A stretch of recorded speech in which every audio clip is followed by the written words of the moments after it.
السلام علیکم۔ اعوذ باللہ من الشیطان الرجیم، بسم اللہ الرحمن الرحیم۔ میرا نام عبدالرحیم ہے۔ میں ایک سیریز بنا رہا ہوں جس میں امام ابو حنیفہ نے جو حدیثیں درج کی تھیں اپنی مسند میں، ان کے بارے میں ویڈیوز بنا رہا ہوں تاکہ لوگوں تک آگے پہنچ سکیں۔ اعوذ باللہ من الشیطان الرجیم، بسم اللہ الرحمن الرحیم۔ یہ کتاب الصلاۃ سے ہے، باب نمبر 2 سے۔ حضرت عطا بن ابی رباح رضی اللہ تعالیٰ عنہ کا بیان ہے کہ ایک دفعہ حضرت جابر رضی اللہ تعالیٰ عنہ نے ایک قمیض میں انہیں نماز پڑھائی جبکہ ان کے پاس اضافی کپڑے محفوظ تھے۔ آپ ہمیں سنت مصطفیٰ صلی اللہ علیہ وسلم کا درس دینا چاہتے تھے۔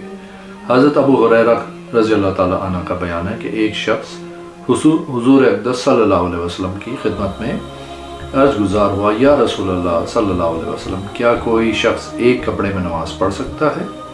آپ صلی اللہ علیہ وسلم نے فرمایا، کیا تم میں سے ہر شخص کے پاس دو کپڑے ہیں؟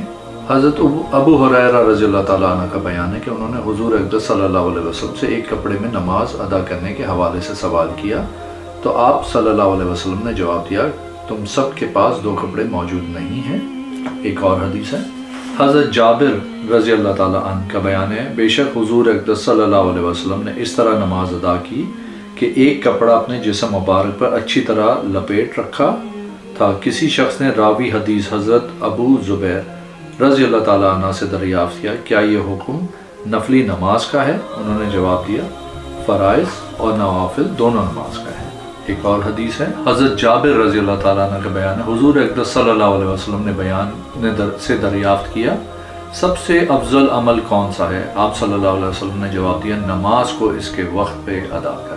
اسی طرح کتاب صلاۃ میں ایک اور باب، چوتھا باب ہے، حضرت عبداللہ بن عمر رضی اللہ تعالیٰ عنہ کا بیان ہے، حضور اقدس صلی اللہ علیہ وسلم نے فرمایا، فجر کی نماز خوب اجالے میں پڑھو، اس طرح اس کا ثواب زیادہ ہے۔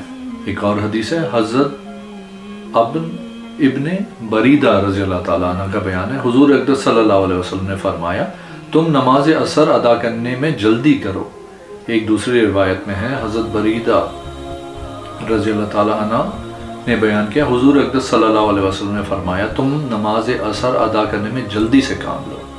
حضرت بریدہ رضی اللہ تعالیٰ عنہ ایک روایت میں بیان کرتے ہیں، حضور اقدس صلی اللہ علیہ وسلم نے فرمایا، ابر والے دن تم نماز عصر جلدی ادا کرو، اس لیے کہ جس شخص کی نماز عصر فوت ہو گئی یہاں تک کہ سورج غروب ہو گیا تو اس کے اعمال تباہ ہو گئے۔ ایک اور حدیث ہے، حضرت ابن بریدہ رضی اللہ تعالیٰ عنہ کا بیان ہے، حضور اقدس صلی اللہ علیہ وسلم نے فرمایا، جس شخص کی نماز عصر چھوٹ گئی گویا اس کے اہل خانہ اور اس کا مال و متاع چھین لیا گیا۔ ایک اور حدیث ہے، حضرت ابو سعید خضری رضی اللہ تعالیٰ عنہ کا بیان ہے، حضور اقدس صلی اللہ علیہ وسلم نے فرمایا، نماز فجر کے بعد طلوع آفتاب تک کوئی نماز نہیں، نماز عصر کے بعد غروب آفتاب تک کوئی نماز نہیں۔ عید الاضحیٰ اور عید الفطر دونوں دنوں میں روزہ نہیں ہے اور صرف 3 مساجد کی طرف سفر کیا جا سکتا ہے، مسجد حرام، مسجد اقصی اور میری مسجد۔ کوئی عورت محرم کے بغیر 2 دن کا بھی سفر نہیں کر سکتی۔ اسی طرح کتاب صلاۃ سے ایک اور حدیث ہے، حضرت ابن بریدہ رضی اللہ تعالیٰ عنہ کا بیان ہے، ایک انصاری صحابی رضی اللہ تعالیٰ عنہ حضور اقدس صلی اللہ علیہ وسلم کی خدمت میں حاضر ہوئے تو انہوں نے آپ صلی اللہ علیہ وسلم کو پریشان دیکھا۔ وہ انصاری صحابی رضی اللہ تعالیٰ عنہ جب کھانا کھاتے تو لوگ ان کے پاس جمع ہو جاتے تھے۔ حضور اقدس صلی اللہ علیہ وسلم کو غمگین دیکھ کر انصاری صحابی رضی اللہ تعالیٰ عنہ بھی پریشانی میں واپس لوٹے۔ کھانے اور لوگوں سے الگ ہو کے مسجد میں جا کے انہوں نے نماز پڑھنا شروع کر دی۔ اسی دوران انہیں اونگ آ گئی، دیکھا ایک شخص آیا اور یوں کہا، کیا تمہیں معلوم ہے کہ حضور اقدس صلی اللہ علیہ وسلم کیوں غمگین ہیں؟ انہوں نے جواب دیا، مجھے تو علم نہیں۔ اس نے بتایا، اذان کی وجہ سے، لہٰذا تم آپ صلی اللہ علیہ وسلم کے پاس جاؤ اور آپ صلی اللہ علیہ وسلم کی خدمت میں عرض کریں کہ آپ صلی اللہ علیہ وسلم حضرت بلال رضی اللہ تعالیٰ عنہ کو اذان پڑھنے کا حکم دیں۔ پھر آنے والے نے اذان کے یہ لفظ سکھائے، اللہ اکبر 2 بار، اشہد لا الہ الا اللہ 2 بار، اشہد ان محمد رسول اللہ 2 بار، حی علی الصلاۃ 2 بار، حی علی الفلاح 2 بار، اللہ اکبر لا الہ الا اللہ۔ پھر اس نے اسی طرح اقامت سکھائی، جبکہ آخر میں یوں کہا قد قامت الصلاۃ قد قامت الصلاۃ اللہ اکبر لا الہ الا اللہ، راوی کا کہنا ہے۔ جس طرح اب لوگ اذان و اقامت کہتے ہیں۔ پھر وہ انصاری صحابی رضی اللہ تعالیٰ عنہ مسجد سے نکل کے حضور اقدس صلی اللہ علیہ وسلم کے دروازے پہ جا بیٹھے۔ حضرت صدیق اکبر رضی اللہ تعالیٰ عنہ نے بھی ایسا خواب دیکھا تھا جو انہوں نے حضور اقدس صلی اللہ علیہ وسلم کی خدمت میں عرض کر دیا۔ پھر انصاری کے لیے اجازت طلب کی، پھر انصاری کے لیے اجازت حاصل کی تو انصاری صحابی رضی اللہ تعالیٰ عنہ نے بھی اپنا خواب بیان کر دیا۔ آپ صلی اللہ علیہ وسلم نے فرمایا ابو بکر صدیق رضی اللہ تعالیٰ عنہ نے بھی مجھے ایسا خواب سنایا ہے۔ آپ صلی اللہ علیہ وسلم نے حضرت بلال رضی اللہ تعالیٰ عنہ کو یہ اذان پڑھنے کا حکم دیا۔ ایک دوسری روایت میں یوں ہے کہ انصار میں سے ایک شخص بارگاہ رسالت صلی اللہ علیہ وسلم میں حاضر ہوا۔ اس نے آپ صلی اللہ علیہ وسلم کو پریشان فرمایا۔ وہ شخص رات کا کھانا لوگوں سے مل کے کھانے کا عادی تھا۔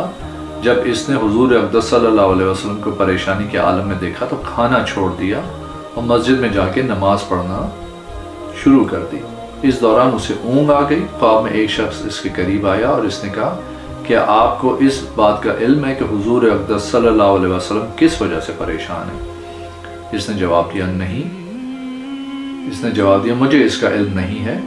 اس نے بتایا اس اذان کی وجہ سے تم آپ صلی اللہ علیہ وسلم کی خدمت میں جاؤ اور عرض کرو کہ آپ صلی اللہ علیہ وسلم حضرت بلال حبشی رضی اللہ تعالیٰ عنہ کو یہ اذان پڑھنے کا حکم فرمائے۔ پھر اس نے انہیں اذان سکھائی، اللہ اکبر دو بار، اشہد لا الہ الا اللہ 2 بار، اشہد ان محمد رسول اللہ 2 بار، حی علی الصلاۃ 2 بار، حی علی الفلاح 2 بار، اللہ اکبر لا الہ الا اللہ۔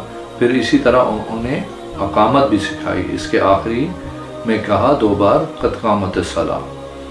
جس طرح عصر حاضر میں لوگ اذان اور اقامت پڑھتے ہیں۔ بس انصاری صحابی رضی اللہ تعالیٰ عنہ بیدار ہوئے، حضور اقدس صلی اللہ علیہ وسلم کے گھر پہنچ کے دروازے پر بیٹھ گئے۔ حضرت صدیق اکبر رضی اللہ تعالیٰ عنہ تشریف لائے تو ان سے عرض کیا آپ صلی اللہ علیہ وسلم مجھے اجازت، آپ رضی اللہ تعالیٰ عنہ مجھے اجازت لے دیں۔ حضرت صدیق اکبر رضی اللہ تعالیٰ عنہ گھر میں داخل ہوئے۔ حضور اقدس صلی اللہ علیہ وسلم کی خدمت میں انصاری صحابی رضی اللہ تعالیٰ جیسا اپنا خواب بیان کیا۔ پھر وہ انصاری رضی اللہ تعالیٰ عنہ گھر میں داخل ہوئے۔ آپ صلی اللہ علیہ وسلم سے اپنا خواب عرض کیا۔ آپ صلی اللہ علیہ وسلم نے فرمایا ابو بکر صدیق رضی اللہ تعالیٰ عنہ نے بھی ہمیں ایسا خواب بیان کیا۔ پھر آپ صلی اللہ علیہ وسلم نے فرمایا بلال رضی اللہ تعالیٰ عنہ کو کو حکم دو کہ وہ اذان پڑھیں۔ کتاب صلاۃ سے 91 ہے حدیث۔ حضرت عبداللہ بن عمر رضی اللہ تعالیٰ عنہ کا بیان ہے حضور اقدس صلی اللہ علیہ وسلم اذان کے جواب میں وہی الفاظ اپنے زبان مبارک سے ادا کرتے تھے جو مؤذن کہا کرتا تھا۔ ایک اور حدیث ہے باب نمبر 6 کی، اللہ تعالیٰ کے لیے مسجد تعمیر کرنے کا بیان۔ حضرت عبداللہ بن ابی اوفی رضی اللہ تعالیٰ عنہ کا بیان ہے میں حضور اقدس صلی اللہ علیہ وسلم کو یوں فرماتے سنا، میں نے حضور اقدس صلی اللہ علیہ وسلم کو یوں فرماتے ہوئے سنا جو شخص رضا الہی کے لیے مسجد بنائے خود وہ قطعتاً پرندے کی گھونسلے کے برابر ہو تو اللہ تعالیٰ اس کے لیے جنت میں گھر بنائیں گے۔ ایک اور حدیث ہے حضرت بریدہ رضی اللہ تعالیٰ عنہ، حضرت بریدہ رضی اللہ تعالیٰ عنہ کا بیان ہے حضور اقدس صلی اللہ علیہ وسلم نے ایک شخص کو سنا کہ وہ مسجد میں اپنے گمشدہ اونٹ کا اعلان کر رہا تھا۔ آپ صلی اللہ علیہ وسلم اس سے یوں مخاطب ہوئے رب کرے کہ تیرا اونٹ دستیاب نہ ہو۔ دوسری روایت میں ہے کہ آپ صلی اللہ علیہ وسلم نے ایک شخص کو دیکھا کہ وہ اپنے گمشدہ اونٹ کا مسجد میں اعلان کر رہا تھا تو آپ صلی اللہ علیہ وسلم نے اسے فرمایا اللہ تعالیٰ کرے کہ وہ دستیاب نہ ہو کیونکہ یہ گھر ایک خاص مقصد کے لیے بنائے گئے ہیں۔ ایک روایت میں یوں ہے کہ ایک آدمی نے مسجد میں اپنا سر داخل کرتے ہوئے کہا میرے سرخ اونٹ کے بارے میں مجھے کوئی بتائے۔ آپ صلی اللہ علیہ وسلم نے فرمایا رب کرے کہ وہ دستیاب نہ ہو کیونکہ مساجد تو صرف خاص مقصد کے لیے تعمیر کی گئی ہیں۔ باب نمبر 8 آغاز نماز میں رفع دین کا بیان۔ حضرت وائل بن حجر رضی اللہ تعالیٰ عنہ کا بیان ہے حضور اقدس صلی اللہ علیہ وسلم آغاز نماز کے وقت اپنے دونوں ہاتھوں کو اٹھاتے تھے یہاں تک کہ وہ آپ صلی اللہ علیہ وسلم کے دونوں کانوں کی لو کے برابر ہو جاتے تھے۔ ایک دوسری روایت میں ہے کہ حضرت